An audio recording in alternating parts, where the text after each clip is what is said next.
촬영 관계로 예, 이자 생략하고 가겠습니다. 일단 126페이지 먼저 보세요. 126페이지.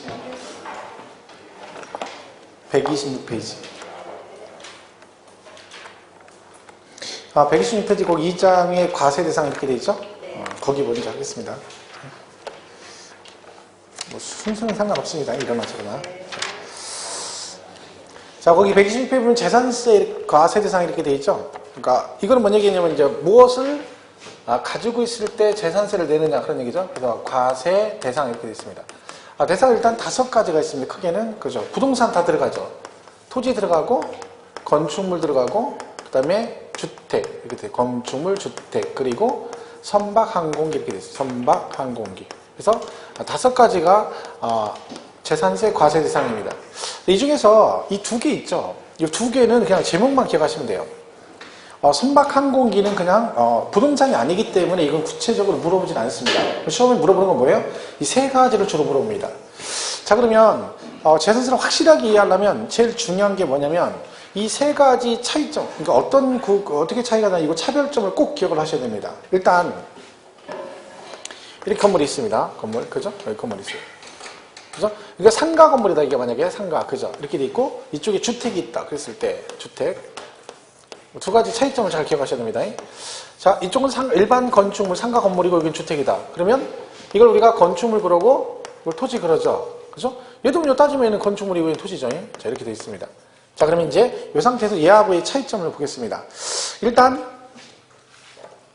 얘는 세금을 과세할 때 만약 이걸 갖고 계시면 세금이 이 토지와 건물을 합해서 한꺼번에 세금이 나옵니까? 따로따로 나옵니까? 따로따로 나옵니다. 따로따로. 그죠? 그래서 건축물분은 7월에 건축물분 재산세 이렇게 나오고 얘는 토지는 9월 달에 토지분 재산세 이렇게 해서 고지서가 2번에 걸쳐 나옵니다. 법이 그렇게 돼 있는 거죠? 자, 그러면 주택인데요.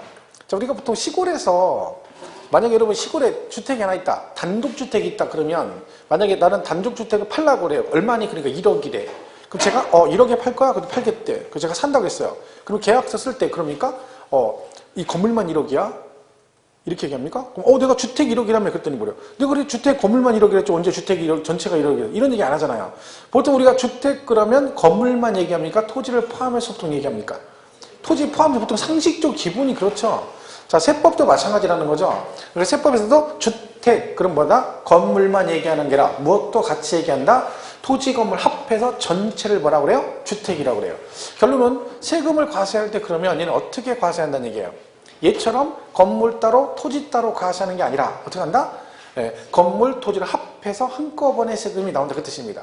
이걸 우리가 기억하셔야 돼요. 그러니까 항상 이 2개를 합한 과세 표준에다가 뭘 곱한다? 여기다가 세율을 곱해서 세액을 산출한다 그런 뜻입니다. 그래서 이걸 우리가 잘 기억하셔야 돼요.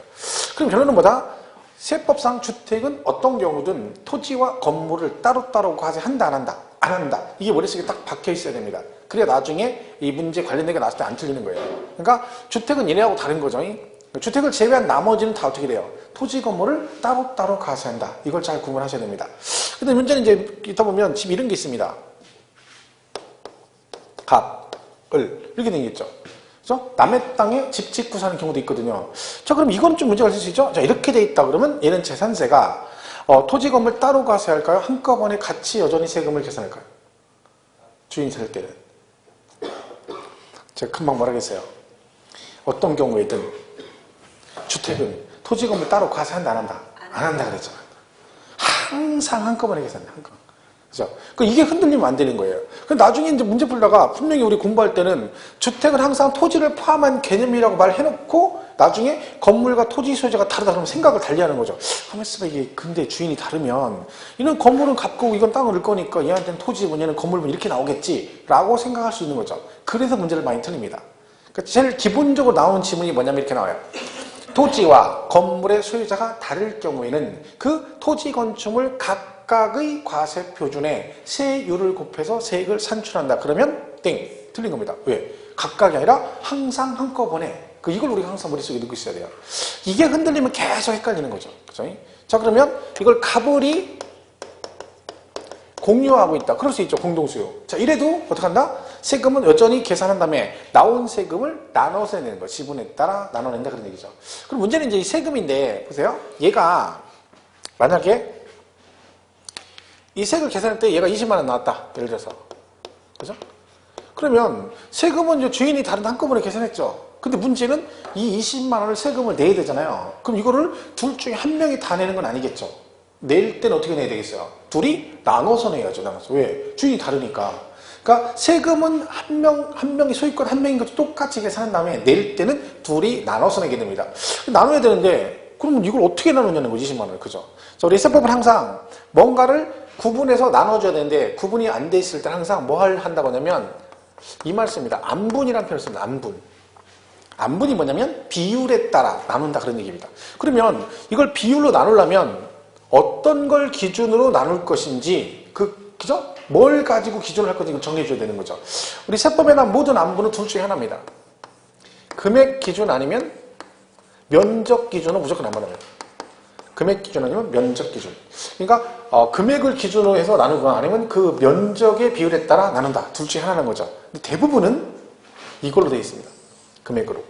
면적으로 되는 건 별로 없어요. 거의 없어요. 근데 작년 시험에 면적으로 안분하는 양도세에서 겸용주택 계산 문제가 나온 적이 있습니다. 그죠? 근데 그 빼고는 거의 다 금액을 기준으로 나눈다. 그러면요, 얘도 그러면 뭘 가지고 하겠어요? 금액을 기준으로 나누거든요. 근데 문제는 이 토지와 건물의 금액을 기준으로 비율로 나눈다는 얘기인데, 그럼 실거래가, 이걸 실거래가로 하면 안 되겠죠. 왜? 지금 우리 뭐 배워요? 재산세, 보유세잖아요. 얘는 거래 금액이 있다 없다? 없습니다. 그러니까 실거래가는 있다 할지라도 변동이 심하기 때문에 기준이 될 수가 없는 거죠. 그래서 뭘로 가? 이 금액은 무조건 공시가격으로 갑니다. 공시가격. 자, 근데 공시가격은 국가나 지방자치단체가 세금을 직접 과세할 때 기준이 되도록 매년 새롭게 결정해서 고시하는 금액입니다. 그걸 우리가 공시가격 그래요. 그래가지고 매년 공시합니다. 예를 들면 토지는 올해 2016년도 공시가격은 토지는 몇 월 달이냐면 5월 말에 하고요. 그 다음에 주택은 4월 말에 하도록 돼 있습니다. 그러니까 올해 건 아직 결정 공시가 돼 있어 안 돼 있어? 안 돼 있어요. 왜? 날짜가 아직 안 됐어요. 올해 건 4월 말, 5월 말 가야지 공시가 된다는 얘기죠. 그걸 가지고 올해 거 세금이 나오는 거예요. 재산세 같은 경우는. 그러면 이 공시가격 용어가 두 개입니다. 하나는 기준시가라는 게 있고 또 하나는 시가표준액이라는 게 있어요. 시가표준액. 기준시가, 시가표준액. 둘 다 같은 얘기예요. 같은 옷 다른 느낌인 거죠. 같은 건데 용어만 다르게 쓰는 것 뿐입니다. 그죠? 그러니까 같은 걸 말하는 거죠. 엊그제 이제 친구들이 이제 모임 있다가 카톡을 딱 하는데, 제 대학 동창입니다. 대학 동창인데 이제 우리가 1년에 한두 번 정도 모여서 카드를 치거든요. 카드 그냥. 레크레이션 카드를. 근데 이번 주가 모이는 달이에요. 모이는 날이에요. 근데 카톡이 이렇게 왔어요. 근데 저를 뭐라고 부르냐면, 제가 학교 다닐 때, 대학 다닐 때 이제 책에다가 한문으로 이렇게 책을 이름을 써놓잖아요. 그래서 이제 대학교 다닐 때니까 이제 복학기사처럼 이렇게 써놨어요. 근데 이거는 이렇게 바짝 붙여 쓰는 게 아니라 이름을 이렇게 뜨다 보니까 약간 이렇게 쓴 거죠. 이렇게. 그랬더니 제 친구 이름이 뭐라고 하냐. 책을 딱 보더니 책을 찾아준다고. 야, 이 적적이 누구요? 그런 거죠. 이 적적. 이게 빛날 혁자잖아요. 빛날 혁자인데 제가 왜 찾는데 여기다가 이걸 따로따로 읽은 거죠. 이게. 이 적적. 이때부터 제 이름 별명이 적적이에요. 지금도 대학 졸업이 한참 됐잖아요. 근데 적적이라고 그래요. 그때 문자 왔는데 카톡에다 그래요. 적적이 잘 있냐? 이렇게 왔어요. 전화 한 거요? 적적이냐? 그래요. 참 어이가 없는 거죠. 그래서 근데 이게 별명도 아닌데 이상하게 이렇게 돼버렸어요. 그죠? 적적, 이 적적 이렇게 부르죠. 근데 이러나 저러나 절 얘기하는 거죠. 마찬가지로 공시가격이라는 게 얘가 만약 10만 원이다 공시가격이 그러면 그거의 기준시가도 10만 원이고 시가표준액도 10만 원을 말하는 거죠. 근데 얘는 왜 달라요? 요거는 국세, 얘는 지방세. 이게 다른 거죠. 그러니까 국세에서는 이 용어를 공시가격을 기준시가라는 표현을 쓰고 지방세는 뭐라고 한다? 시가표준액이라는 표현을 쓰는 거죠. 그럼 이 말은 이 두 개가 구분이 법으로 돼 있기 때문에 이 두 개가 바뀌면 절대 안 됩니다. 그러니까 지방세 파트에서 항상 뭐라고 나와야 돼? 시가표준액 그래야지 기준시가 그러면 안 되는 거죠. 우리 기억나시는지 모르겠지만 우리 취득세 배울 때 그래서 신고가액의 원칙이 과표 그 다음에 시가표준액 이렇게 배웠잖아요. 그죠? 왜 시가표준액이라고 해요? 이게 기준 지방세인 거죠. 재산세도 뭐예요? 시가표준액 그런 거죠. 국세는 뭐라고요? 기준시가 그런다. 그럼 얘는 공시가격으로 안 분하는데 뭘 가지고 안 분한다? 시가표준액으로 안 본다 그래야죠. 그러면 얘네들은 주택은 4월 말에 그러니까 건물분하고 토지분은 따로따로 다 과세하잖아요. 기준시가 공시가격이 다 있거든요. 그럼 얘가 만약에 3만 원이고 얘가 만약에 2만 원이다. 그러면 이걸 어떻게 한다? 20만 원을 요 비율에 따라 나누는 거예요. 그럼 갑이 있고 을이 있다. 그러면 요 20만 원을 어떻게 한다? 안분하는 거죠. 어떻게 안분해요? 금액으로. 그러면 무조건 안분 나오면 뭐 하면 돼요? 전체 다 더하는 거죠. 면적으로 안분하세요. 그럼 면적 싹 더하고 금액으로 안분하세요. 금액을 싹 더하면 돼요. 그 걔가 어디로 가? 분모. 그러면 이제 더하면 5만 원. 그죠? 그래서 전체 5만 원 중에 갑이 3만 원. 별거 아니죠. 얘는 전체 5만 원 중에 2만 원 뜻입니다. 여기까지 잘하면 여기서 계산이 안 되죠. 약분해야 되는데 이게 산수가 아니야, 산수가. 그죠? 산수하면 되죠, 산수. 어떻게 돼요? 5, 4, 24, 3, 12, 12만. 그죠? 그 얘는 이거 8만 원이죠? 이거 8만 원은 또 이거 계산하면 안 돼요? 또 여기서 이거 하다가도 틀려요. 여기서 약분해가지고. 그죠? 60에 10만 원, 8만 원이 있어. 그죠? 또 만 원 빈다, 나중에 이제 만 원 빈다. 그래서. 뭐 고스톱 치는 것도 아니고 돈이 비면 안 되죠. 고스톱 항상 돈이 비죠. 여러분 집에 가서 거울 보고 둘이 맞고 쳐봐. 거울 보고. 1,000원 가지고 맞고 치면 다 치고 나면 100원 펴.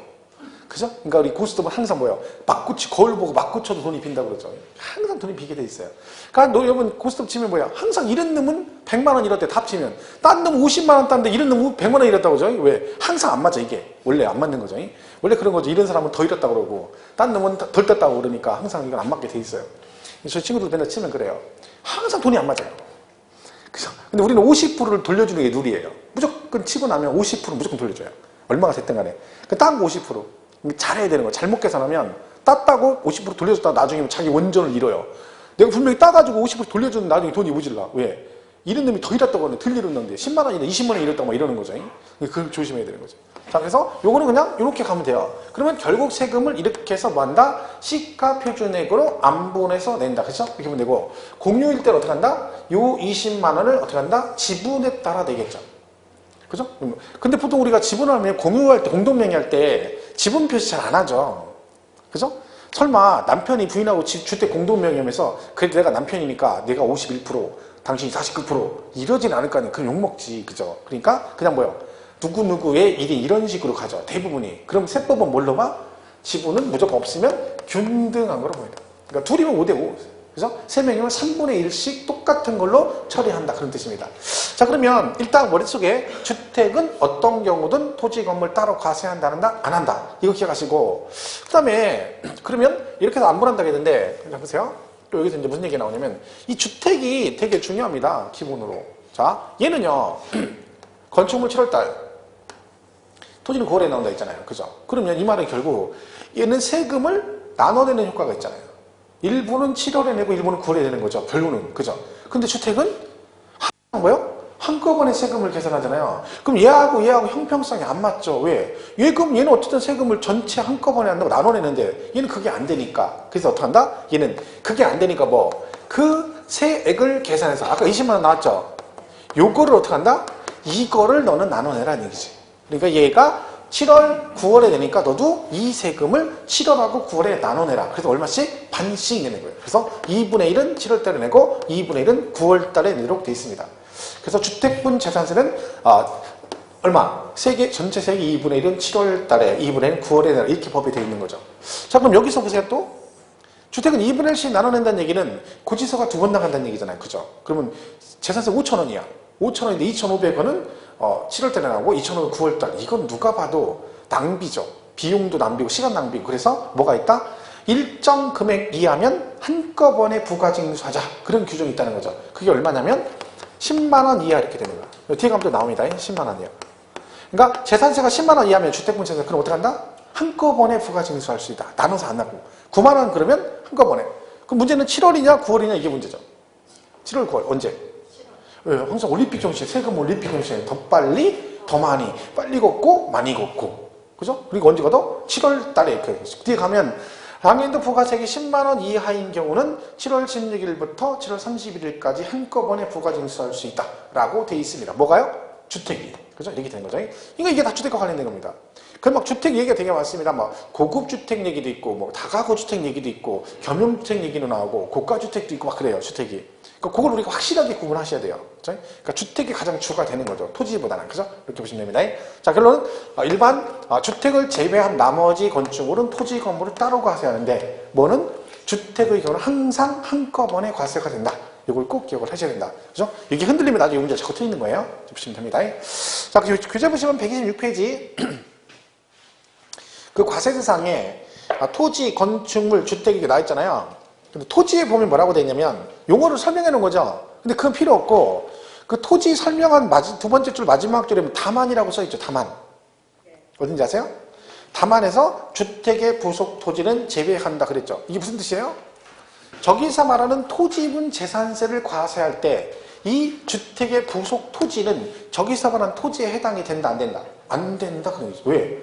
이게 된다 그러면 얘도 얘네처럼 토지 따로 과세한다 그런 의미잖아요. 그죠? 얘는 아니라 그랬잖아. 그럼 이 건축물, 주택의 건축물은 저기서 말하는 건축물에 해당이 된다 안 된다? 안 된다. 안 되니까 얘네 따로 묶어서 뭐라고 나와요? 주택 이렇게 나오는 거죠. 그럼 당연히 여기 써 있는 거죠.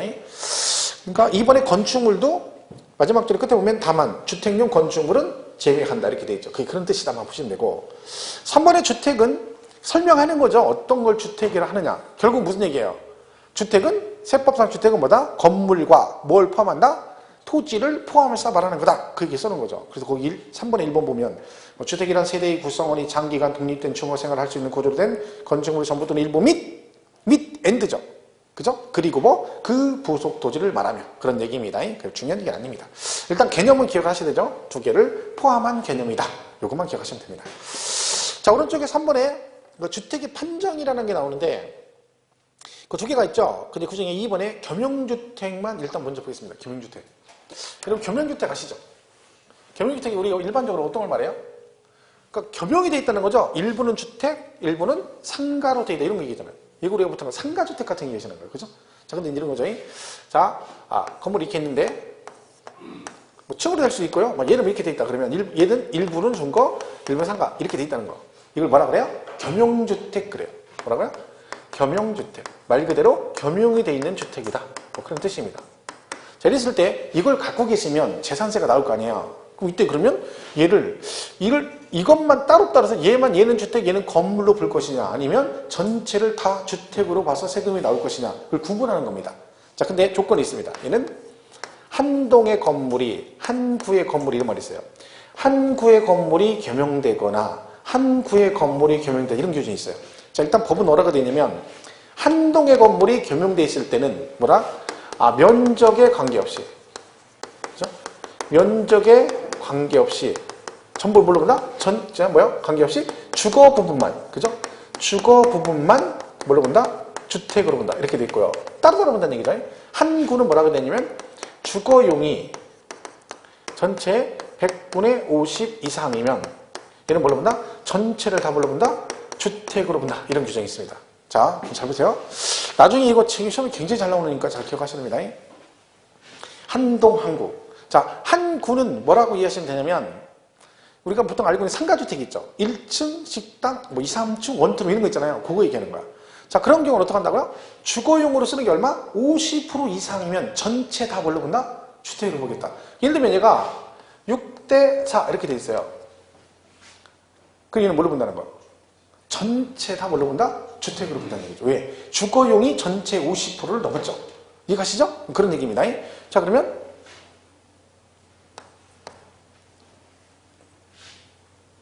이렇게 돼 있어요. 5대5. 얘는 그럼 뭘로 볼까요? 5대5면. 네?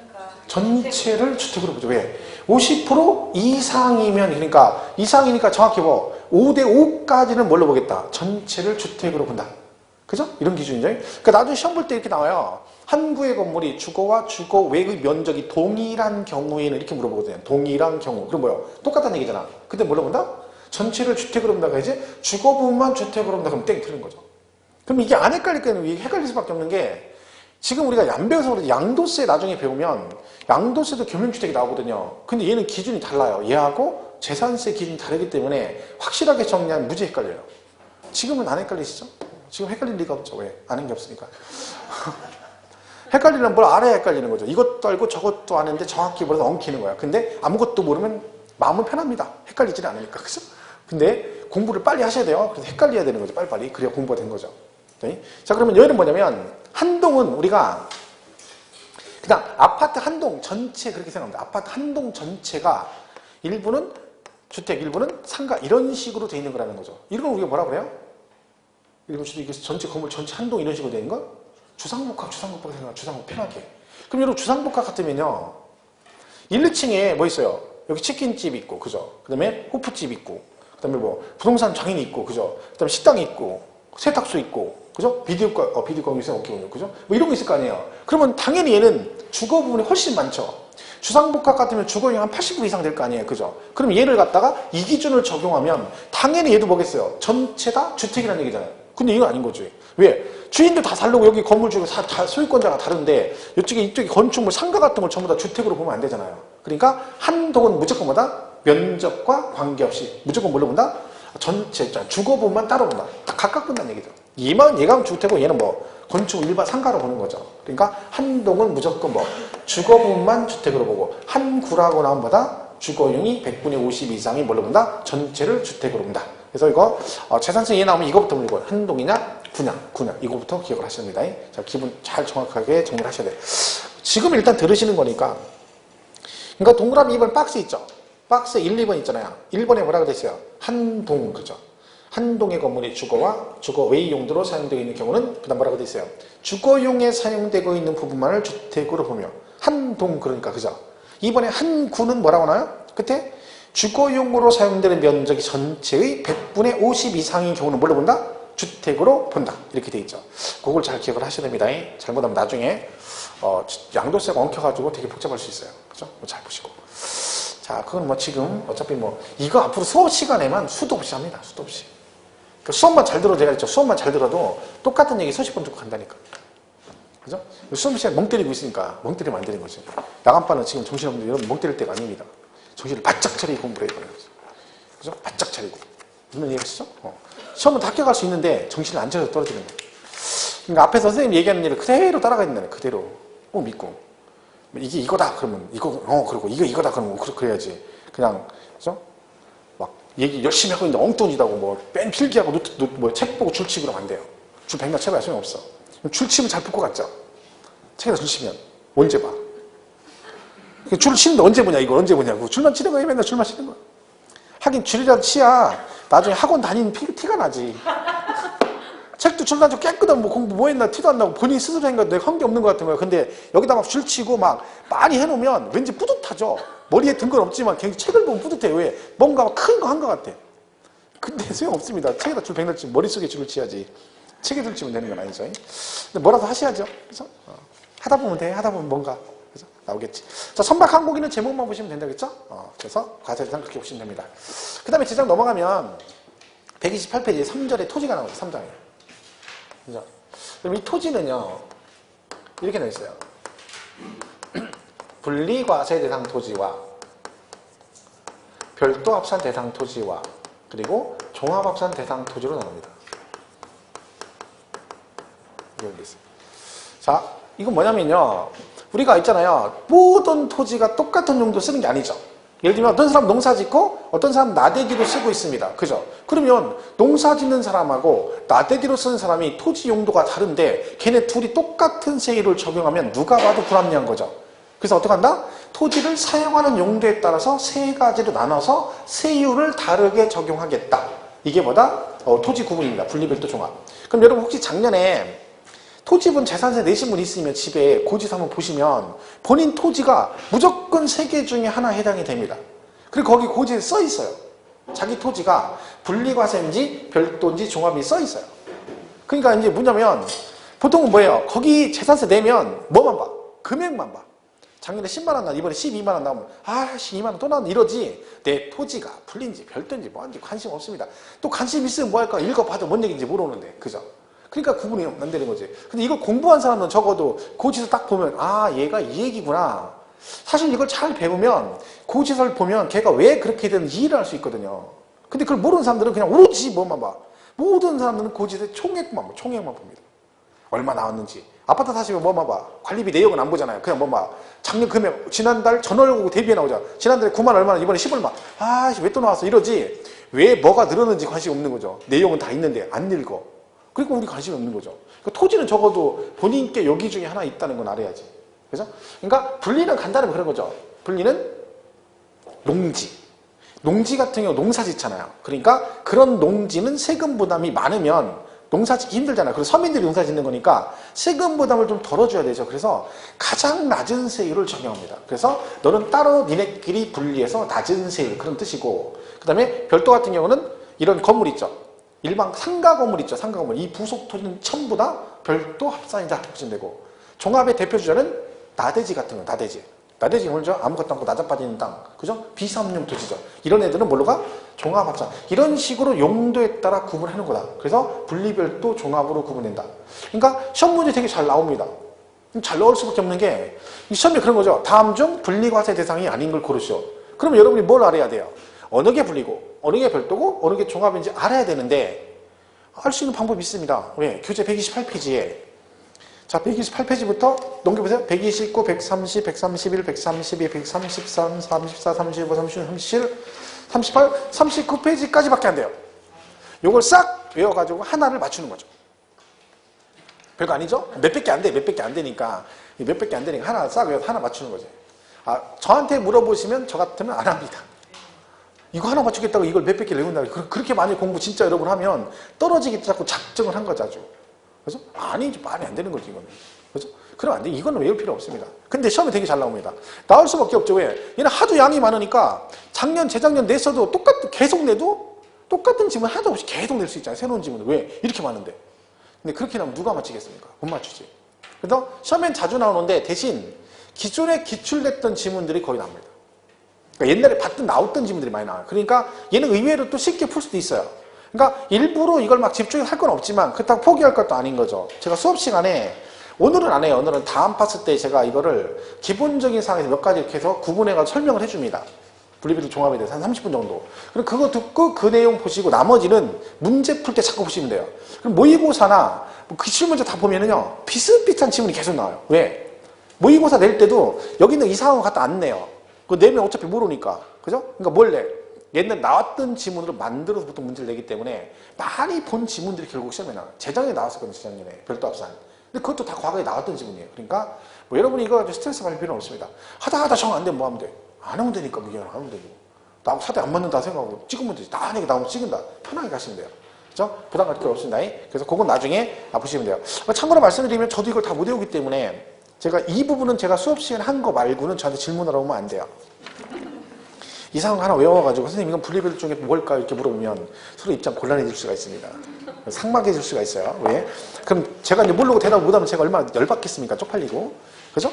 지금 미리 얘기하는 거 그런 물상사를 막기 위해서 내가 이실 짓고 하는 거니까 혹시 이상한 거 외워서 선생님 얘는 분리별도 종합제이 뭘까요? 이렇게 물어보면 쓰러지는 거예요. 제가 마음이 넓긴 하지만 그걸 대놓고 얘기하면 좀 기분 나쁠 수 있어요. 그럼 다음에 수업 시간에 어떻게 하겠어? 대놓고 뭐라고 하면 못하죠. 대신 질문 나겠지. 자, 이거 뭐야? OX. 그럴 때 OX 할 때 뭐야? OX. 아무 말도 안 했어. 그냥 쳐다보고 OX. 근데 얼떨 X 그랬어. 쳐다보니까. 그랬더니 답이 오는데 X 그랬습니다. 근데 내가 뭐라 그래? X는 무슨 X? 근데 대놓고 뭐라 안 쳐. 그런 식, 그 정도밖에 안 해. 대놓고 뭐라고 그래. 그러니까 뭐 물어볼 때 막 OX 할 때마다 쳐다보는 거야. 줄 쳤는데 줄 잘못 쳤어. 그러면. 줄을 어디다 치는 거야? 그 정도예요. 그러니까 나는 너무 오래 마주치면 뭔가 나한테 찍힌 거야. 근데 걱정하지 마세요. 우연히 마주치는 건 아니에요. 어쩌다 한번 마주쳤는데 갑자기 제가 난 찍혔다 이런 얘기 하면 안 돼요. 저는 그리고 될 수 있으면 눈을 안 마주쳐요. 눈이 마주치는 게 아니야. 눈은 마주쳤지만 저는 상방 15도를 바라보고 있기 때문에 여러분은 초점이 맞는 게 아니에요. 그러니까 오해하지 마시고. 그죠? 요거 하는 것들은 나중에 그냥 그렇게 하시면 되니까 부담 가질 필요 없습니다. 그거 뭐 보고 막 아이고 깝깝하죠. 제가 봐도 답답합니다. 그죠? 근데 그렇게 보시면 되고 이걸 보고 잠깐 설명을 드리면 우리 세금은 재산세는요. 물건별 과세래요. 물건별. 그러니까 그 물건 하나하나에 대해서 각각 따로따로 세금을 계산해요. 예를 들면 여러분이 만약에 원주시에 본인 앞으로 본인 명의로 주택이 세 채가 있다. 아파트가. 그럼 재산세를 1억이면 재산세가 어떻게 나와요? 다 내 거니까 3억 곱하기 세율 이러는 게 아니라 따로따로 계산해요. 1억 곱하기 세율 이렇게 해서 따로따로 계산해요. 세금은. 또 모든 게 가요. 상가도 만약 있어 어떻게 돼요? 상가가 3개 가지고 있다 어떻게 해요? 따로따로 계산해요. 다. 토지도 얘는 따로따로 계산해요. 근데 이 두 개는 뭐라고 돼 있어요? 대놓고 합산이라고 돼 있잖아. 이 말은 이 별도하고 종합에 해당되는 것만 뭐한다? 합산한다 그런 얘기죠. 만약 여러분이 별도 합산 대상 토지를 두 필지를 만약에 원주시에 가지고 있다. 1억짜리 두 개예요. 그럼 세금 계산 어떻게? 따로따로 합해서 2억 곱하기 세금 이렇게 간다는 얘기죠. 이게 합산이 그런 얘기. 두 개만 합산한다. 분리과세는 합산 안 해요. 그러니까 농지 같은 거 있잖아요. 농지가 대표적인 분리과세거든요. 농지가 두 필지 있다. 그러면 돼. 따로따로. 그죠? 이 두 개는 합산해요. 그럼 나온 김에 세법은 합산 그럼 무조건 개인별 합산이에요. 그러니까 이럴 수 있잖아요. 별도 합산이 남편 명의로 두 필지가 있고 원주에 부인 명의로 두 필지가 있어. 둘이 부부지간이에요. 그죠? 그러면 세금 계산할 때 네 필지 합산한다? 아니고요. 부인은 부인 거 두 필지, 남편은 남편 거 두 필지만 하는 거예요. 그러니까 여러분이 직장 다니시잖아요. 그럼 연말정산에서 종합소득세 내시죠. 그러면 맞벌이 하면 남편도 소득이 있고 부인도 소득이 있잖아. 그럼 연말정산할 때 둘이 합산합니까? 안 하잖아. 어떻게? 자기 것만 하잖아. 왜요? 모든 개념은 뭐다? 개인별 합산이에요. 개인별 합산. 자, 하나만 더 물어볼까요? 만약에 본인이 별도 합산 네 필지가 있어. 토지가. 근데 춘천에 두 필지가 있고 원주에 두 필지가 있어요. 근데 본인 거야. 자, 그러면 재산세 계산할 때 이 네 필지를 합산할까요? 아니면 춘천하고 원주 걸 따로따로 합산할까요? 따로따로 해요. 왜? 얘가 무슨 세예요? 시, 군, 구세거든요. 이 말은 무슨 뜻이에요? 합산도 시, 군, 구별로 각각 한다는 얘기야. 근데요, 나중에 얘가 종합부동산 세대거든요. 종부세. 종부세는 합산할 거 아니에요. 근데 종합부동산은 국세거든. 걔는 어떻게 합산해? 전국 합산이에요. 본인 앞으로 되는 모든 토지를 다 합산해. 왜? 국세는 전국 합산, 전국. 그죠? 지방세는 지방자치단체별로 이렇게 하는 거죠. 나중에 시험에 뭐라고 나와요? 재산세의 경우 별도 합산 대상 토지는 지산세 얘기하는데 재산세는 전국의 토지를 합산하여 그럼 무조건 드는 거지. 왜? 지방세에서는 뭐가 나오면 안 돼? 전국이 나오면 무조건 드는 거예요. 왜? 걔는 국세에서만 나와야 되는 거지. 그래서 그런 거 나중에 하시면 됩니다. 어쨌든 토지가 세 가지로 구분된다. 그 개념만 보시고 지금 내용 필요 없습니다. 그 다음에 140페이지 4번에 납세지가 나오죠? 납세지. 그죠?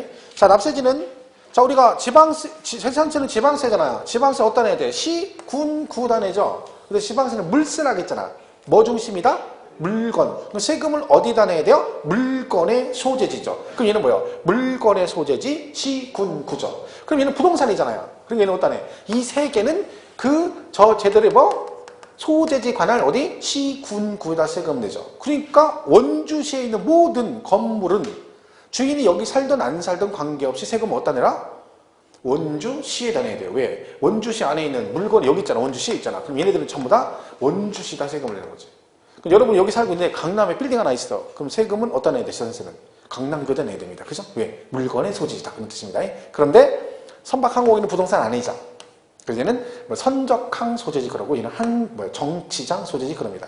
얘를 또 등록을 하거든요. 선박항공기도. 그러면 그 등록하는 장소를 말하는 거예요. 얘는 크게 중요한 거 아니니까 얘네들만.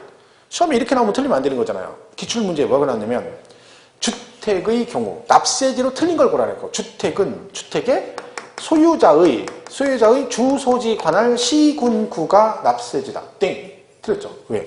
소유자의 주소지가 아니라 주택의 소재지 그래야지. 그죠? 그런 식의 문제가, 그죠? 그런 건 보시면 되죠. 그러니까 140이 박스에 나와 있죠. 보시면 되죠? 토지 건축물 주택은 소재지관을 시군구고 4번에 선박하고 항공기는 선적항, 정치장 오른쪽 5번에 그렇게 되어 있네요. 그죠? 이렇게 보시면 되겠습니다.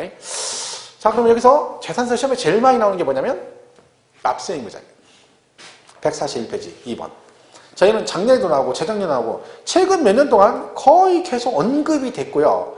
재작년에 단독으로 나오고 작년에도 또 나왔어요. 시험에. 그죠? 그럼 올해는 안 나오느냐? 올해는 단독으로는 안 나올 수 있어요. 근데 문제 지문으로 언급이 될 수 있기 때문에 얘는 반드시 어쨌든 정리를 하고 가셔야 됩니다. 납세입니다. 자, 재산세는 원칙이 뭐라고 되어 있냐면 사실상 소유자. 그렇죠? 사실상 소유자 이렇게 돼 있어요. 자, 이만 잘 보세요. 그럼 언제 기준으로? 과세 기준일 현재. 즉, 매년 언제? 6월 1일 현재 이렇게 돼 있어요. 자, 이 말은요. 올해 재산세는 2016년도 재산세는 누가 낸다는 거예요? 2016년도 6월 1일 현재 실제 소유자다 그런 뜻입니다. 자, 그럼 여러분 보세요. 여기 사실상이라고 돼 있잖아요. 이 말은요. 우리 세법은 항상 사실상 그럼 뭔 얘기하는 거야? 네 앞으로 뭐가 안 돼 있어도 등기가 안 돼 있어도 실질적으로 네가 그 재산을 소유하고 있으면 네가 뭐다? 재산세 납세 의무자가 된다 그 얘기입니다. 이 말은 뭐예요? 보통 여러분이나 제가 만약에 이 건물을 샀다 쳐봐요. 그러면 제가 샀어요. 그리고 등기도 누가 앞으로 해? 보통 시 앞으로 하죠. 그러면 우리가 일반적으로 실제 소유자하고 공보상 소유자가 일치합니까? 일치하지 않습니까? 일치하 똑같잖아요. 그러면 이걸 따질 필요가 없는 거죠. 근데 여기는 법에 사실상 소유자가 원칙적으로 납세 의무자라는 얘기는 무슨 얘기예요? 뭔가로 인해서 누구랑 누가 달라졌다? 공보상 소유자와 실제 소유자가 다르면 누구를 얘를 납세 의무자로 하겠다. 설명은 이런 얘기입니다. 그럼 이런 경우 어떤 경우냐? 이런 경우죠. 자, 6월 1일 현재 얘가 기래요. 사실상 소유자. 알겠죠? 자, 이게 원칙이라는 얘기죠? 자, 근데 매매가 됐어. 자, 갑하고 을이 둘이 매매를 했어요. 그럼 둘이 매매했으니까 뭐 쓰겠어요? 계약서 썼겠죠? 자, 그럼 계약서에 잔금 날짜가 있을 거 아니에요? 근데 잔금 날짜가 5월 31일이에요. 그리고 5월 31일이 뭐라는 거요? 계약서상의 잔금 지급일이다. 이 뜻이죠? 그럼 을은요, 어쨌든 갑으로부터 을이 지금 취득을 한 거잖아요. 그럼 얘가 재산세를 내기 전에 뭘 먼저 내야 돼요? 취득세를 먼저 내요. 취득세를. 그럼 취득세는 취득일로부터 60일 이내, 그렇죠? 그럼 얘는 그러면 취득일이 언제냐? 우리 배웠었죠? 기억 안 나시겠지만. 자, 취득세에서 유상승계는 국수공판장 5개는 사실상 잔금 지급일이고 그 5개를 제외한 나머지는 다 뭘로 간다? 계약서상 잔금 지급일이죠. 그럼 얘는 개인과 한 거니까 언제 가죠? 이날이 뭐라는 거예요? 취득일이네요. 그럼 이날부터 며칠? 60일 안에 신고납부를 하시면 되는 거죠. 자, 그럼 이제 재산세에서는 그러면 얘가 이 재산을 언제 실제 소유한 걸로 보느냐? 이게 되게 중요합니다. 왜? 얘가 어느 시점에 실제 소유자가 되느냐에 따라서 만약에 얘가 6월 5일 날 실제 소유자가 되면 얘가 재산세 안 낼 수도 있거든요. 그러니까 그 시점이 되게 중요합니다. 그래서 걔는 누굴 따라가냐면 취득세 따라가요. 취득세. 자, 취득세에서 이날 취득한 걸로 본대. 그럼 재산세도 뭘로 봐? 그날 얘가 그 재산에 뭐가 된 걸로 봐? 실제 소유자가 된 걸로 본다. 그럼 우리는 지금 몇 월 며칠에 실제 소유자가 된 거예요? 5월 31일에, 그죠? 이날, 그죠? 이날인 거예요. 그럼 얘는 이날에 뭐가 됐다? 사실상 소유자가 된 걸로 본다. 그런 얘기죠. 등기했든 안 해도 상관없이. 자, 그러면 얘가 이날 실제 소유자니까 세금 누가 내야 돼요? 우리 내야지. 왜? 6월 1일 현재 실제 소유자가 납세했는데 그 전날 이미 됐잖아요. 얘가 세금을 낸다. 이 뜻입니다. 이게 이런 얘기예요. 근데 문제는 이제 뭐냐면 이 상태에서 다음날 얘 앞으로 등기까지 같이 넘어갔으면 둘이 일치하니까 상관이 없는데 이럴 수 있죠. 등기가 안 넘어갈 수 있잖아요. 그죠? 왜 6월 1일 등기 안 넘어갈 수 있잖아. 그래서 아직도 명의가 누구 앞으로 돼 있어? 갑. 그런 거죠. 얘를 뭐라 그래? 공보상 소유자 그래. 공보상 소유자. 자, 그럼 이런 얘기죠. 자, 보세요. 매매 등으로 소유권 변동 사유가 생겼는데 뭐가 이행되지 않아서 등기가 안 돼서 누구랑 누가 실제 소유자와 공보상 소유자가 서로 다르게 되면 누구를 납세 의무자를 한다? 사실상의 소유자를 납세 의무자를 한다. 이런 얘기입니다. 자, 재산세가 나옵니다. 원주시에서 세금을 부과하죠? 자, 이때 그러면 이래 되면 재산세가 누구한테 나온다? 얘한테 나오는 게 맞죠? 그래서 세금은 갑한테 나옵니다. 왜 갑한테 나올까? 얘가 납세 의무자인데 법적으로? 왜 원주시는 얘한테 세금 부과? 법을 위반했잖아. 얘한테 했는데 왜 얘한테 나올까요? 그럼 이렇게 물어볼게요. 얘들이 둘이 지금 매매했잖아. 등기는 안 넘어갔고. 그럼 얘네 둘이 거래한 거를 원주시에 알아볼라. 어떻게 알아요? 둘이 돌다방에서 만나가지고 쌍화차를 마셨는지 거기다 노린자를 띄웠는지 안 띄웠는지 어떻게 하냐고. 지네 둘이 한 건데 알 수가 없지. 그러니까 모르니까 그냥 6월 1일 돼서 세금 부과하려고 봤더니 얘는 뭘 봐? 등기부상 명의자가 아직도 누구야? 갑으로 돼 있는 거죠. 그럼 얘한테 세금 부과하겠죠. 그죠? 그러면 지금 누가 억울한 거예요? 갑을 중에. 갑이 억울하죠. 왜? 법대로 얘가 낸 쥐한테 나왔잖아. 자, 그러면 얘가 세금을 안 낼 수 있는 방법. 즉 원주시는 왜 을한테 세금 부과 안 하고 갑한테 했다고요? 이 사실을 모르기 때문에. 알면 누구한테 해야 돼? 을한테 해야죠. 자, 그럼 이걸 뭐 하면 돼? 알게 하면 되죠. 그럼 이 매매 사실을 가서 뭐 한다? 전문용어로 읽는다 그래. 가서 읽으면 돼요. 누가 가서 읽어? 갑을 중에. 갑이 아쉬운 사람이 읽는 거야. 아쉬운 놈이. 누가 아쉬워? 갑이죠. 갑. 왜? 얘는 지가 아닌데 가만히 있으면 얘한테 나오잖아요. 그럼 얘가 가서 뭐해? 신고를 해야 돼요. 신고. 자, 그럼 신고하면 을이 내고 신고 안 하면 누가 내야 돼? 갑이 세금을 내야 돼. 자, 그럼 신고는 언제 하느냐? 신고 날짜가 나요. 신고는 날짜가 정해서 10일 안에 신고를 해야 돼요. 자, 이건 이렇게 기억하셔야겠죠? 과세권자가 있어. 여기 납세 의무자가 있어요. 그래서 자, 이렇게 돼 있죠? 이렇게. 그러니까 얘네들이 우리한테 뭘 보내고 통지하는 것도 있고 우리가 반대로 얘네들한테 뭐 신고하는 것도 있죠. 자기 날짜가 틀려요. 이렇게 하는 건 5일 안에 하고 우리가 얘네한테 하는 것은 10일 이내에 하도록 돼 있습니다. 자, 변동사 신고하는 거죠. 신고 누가 하는 거야? 우리가 하는 거지. 며칠 안에 해야 돼? 10일 되는 거죠. 그죠? 그리고 10일인 거예요. 나머지는 걔네가 하는 5일이라 했죠? 자, 보세요. 맞춰보세요. 물납이라는 게 물납. 자, 물납은 납부기한 몇 일 전까지 신청을 해야 된다? 신청. 몇 일 전까지 신청. 누가 하는 거야? 우리가 하는 거잖아. 그럼 며칠 전? 10일 전 휴일이라니까요. 그럼 신청받은 원주시는 이 허가 여부를 결정해 통지해줘요. 통지는 며칠 안에 해준다? 5일 안에. 걔네가 하는 거니까. 그죠? 그러면 불허가 통지가 나면 다른 걸로 변경 신청할 수 있다. 그래서 변경 신청은 며칠 안에 한다? 10일. 허가가 나면 물납하라는 얘기죠. 그럼 여러분이 등기 서류 가지고 있잖아. 그러면 원주시다 뭐 해야 돼? 그 서류를 갖다 줘야 걔들이 이전 등기 해가겠죠. 그럼 서류 제출은 며칠 안에 해야 된다? 10일. 자, 고지서가 나오죠. 그럼 고지서는 누가 누구한테 보내? 원주시에서 우리한테 보내죠. 자, 그럼 고지서 미리 받아야 됩니다. 자, 고지서는 납기 개시 몇 일 전까지 발부해야 된다? 5일 전, 5일 전. 날짜는 그래요. 그렇게 보시면 돼요. 얘도 10일이죠. 그죠? 자, 그럼 이제 시험이 나오잖아. 그러면 금방 맞출 것 같죠? 10일 외운 사람 중에 반 이상도 틀립니다. 왜? 언제부터 10일? 언제부터 10일이에요? 과세 기준일로부터 10일이에요. 근데 10일만 해요. 그럼 여기 뭐라고? 납기 개시일로부터 10일, 사유 발생일로부터 10일 이렇게 한다니까. 그래도 뭐 10일 맞으면 또 맞췄다는 거예요. 10일. 10일. 그 옆에 물어보니까 며칠? 나도 10일인데 희한하다는 거예요. 막 둘이 막 고민하는 거예요. 책 찾아봤더니 며칠이라고 돼서 10일. 책도 10일이고 얘도 10일. 문제가 잘못됐다고 봅니다. 왜? 책을 10번 읽어도 여기는 왜 틀렸는지 보이질 않고 매번 보는 거예요. 그러니까 우리가 문제를 가장 많이 틀린 이유 중에 하나가 외웠는데 알고 있는데 틀린 것 중에 하나가 이런 걸 모르는 거예요. 얘만 숫자만 신경 쓰는 거예요. 그럼 얘는 왜 안 보여요? 과세기준 왜 안 보여? 납기실. 평상시 본인이 관심을 안 가졌으니까 안 보이는 거예요. 그러니까 내가 관심 가진 만큼만 보이는 거예요. 무조건. 그걸 꼭 기억하셔야 돼요. 그러니까 공부도 자기 애정을 가지고 막 이렇게 신경을 써줘야 되는 거지. 막 세법을 막 어쩌다 한 번씩 일주일에 한 번씩 책만 먼지 털어가지고 뚝뚝 갖고 와가지고 손 벼질까봐 살살 책이 하도 깨끗해가지고 손 벼질까봐 손 조심해서 이렇게 꺼내가지고 갖고 와. 이렇게 애지중지하면 그리고 나서 시험 보러 가서 문제 푸니까 뭐라 그래? 애들이 뭐라 그래? 누구시냐고 그러지. 왜 갑자기 나한테 친한 척하냐고 그럴 거 아니야. 애들이 기분 나쁘잖아. 왜? 생전 안 친하다 갑자기 와가지고. 민계공은 맨날 붙잡고 들어져가 애들이 막 지겨워 죽겠네. 나중에 그만하라고 머리 빠지겠네. 자꾸 쓰다듬어서. 애들이 막 쌩까는 거야. 하도 실려가지고. 얘는 근데 생전 보질 않네. 그럼 애들이 보이냐고 안 보이지. 관심을 가져야 보이지. 그죠? 그러니까 공부를 잘해. 습관을 잘 들여야 돼요. 자, 보세요. 제가 물어볼게요. 자, 변동사의 신고는 며칠 안에 해야 된다고요? 10일. 그렇게 하니까 또 틀리는 거야. 뭐라고 해야 돼? 그렇죠. 과세 기준일로부터 10일 그래야 된다니까.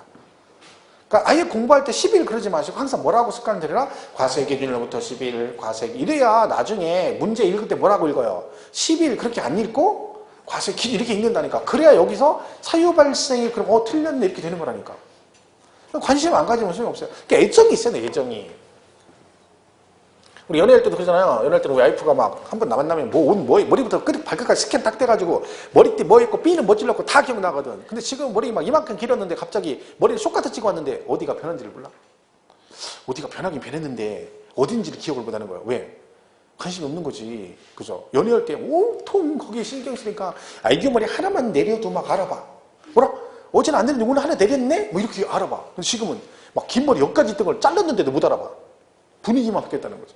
공부도 똑같아요. 관심 갖는 것만 보이는 거야. 그러니까 우리가 중요한 게 뭐냐면 문제 풀고 나서 꼭 이런 거 틀리면 꼭 신경을 써야 됩니다. 왜? 그래야 얘가 다음에 안 틀리는 거야. 그냥 넘어가. 그럼 다음에 또 틀리고 또 틀리고. 그죠? 습관 잘 들여야 됩니다. 언제로부터?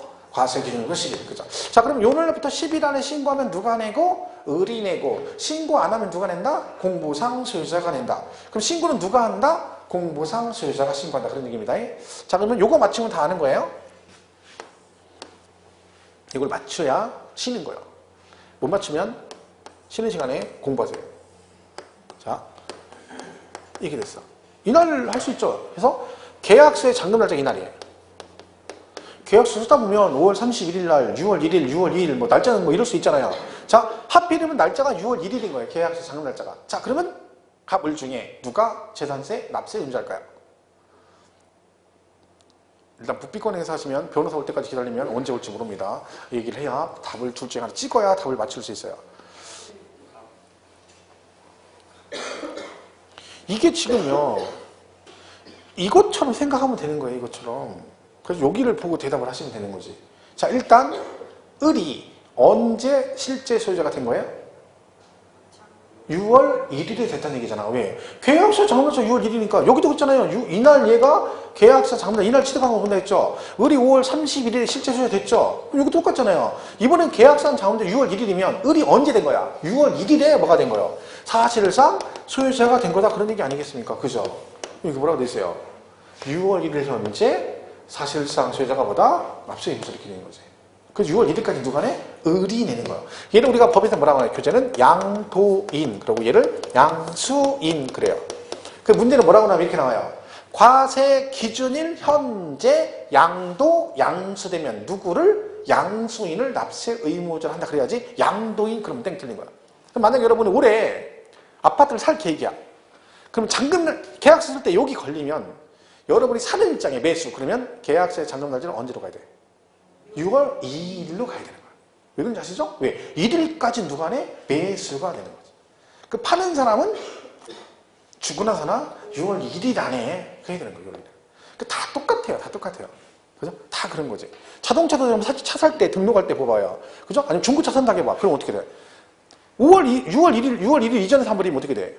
자동차 누가 내야 돼? 자동차세를. 본인이 해야 돼, 본인이. 등록을 먼저 해버리면. 그죠? 왜? 그게 2번 나오잖아요. 근데 6개월 단위로 나오잖아. 그죠? 상반기 하려면 뭐요? 걸리면 7월달 이후에 등록하는 게 나은 거죠. 왜? 그래야 그 재산세 앞정권 안 내지. 자동차세를. 안 그러면 두 번 내야 되잖아.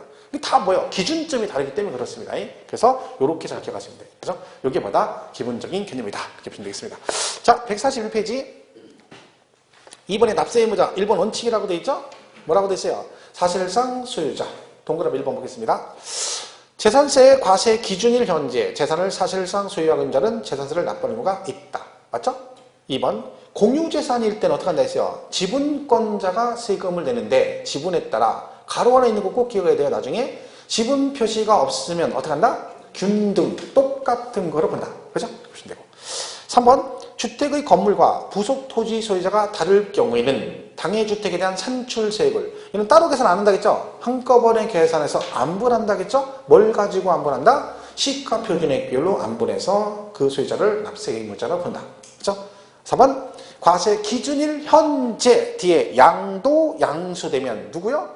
양수인. 이렇게 보시면 되죠. 자, 됐죠? 이렇게 해서 여기까지 정리하시고 쉬었다가 2번 예배 있죠? 예배부터 계속하겠습니다.